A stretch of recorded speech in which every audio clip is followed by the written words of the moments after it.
दिनों गैर कानूनी तारकीन वतन की एक कश्ती डूबने का वाक़या पेश आया और इसमें काफ़ी तादाद में पाकिस्तानियों की भी अमवात हुई। और मादी में भी इस तरह के वाक़यात होते रहते हैं। पाकिस्तान में इसके लिए लफ्ज़ यूज़ किया जाता है डंकी लगाना, यानी इलीगल तरीके से ये लोग बाहर जाते हैं और फिर मुख्तलिफ ममालिक से होते हुए यूनान और फिर यूरोप जाते हैं। आप सब जानते हैं कि इसमें जान जाने का ख़तरा बहुत ज़्यादा होता है, और अगर इस्लामी तौर पे आप देखें तो अपनी जान को हलाकत में डालना इसकी इजाज़त नहीं है इस्लाम में। और सबसे जो इसमें अहम और समझने की बात यह है कि जो रब आपको वहाँ यूरोप में रोज़ी देने पे कादिर है, वो यहाँ पाकिस्तान में रहते हुए भी आपको रोज़ी देने पे कादिर है। और जो आपकी तकदीर में रोज़ी लिखी हुई है, आपको उतनी ही रोज़ी मिलेगी, भले आप यहाँ रहें भले आप वहाँ जाएं।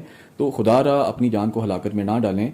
ये सिर्फ बाज़ औक़ात ये सिर्फ नफ्स की ख्वाहिश होती है कि हमने यूरोप ही जाना है। जितने पैसे आप दे के इलीगल आप बाहर जाने की कोशिश करते हैं, उतने पैसों में अगर आप पाकिस्तान में कोई कारोबार करें तो शायद यहाँ पे आपका अच्छा काम चल जाए। और अगर आपने जाना ही है तो कोई सीधा सीधा कानूनी तरीका इख्तियार करें कि जिसमें इस तरह से आपकी जान जाने का खतरा तो ना हो।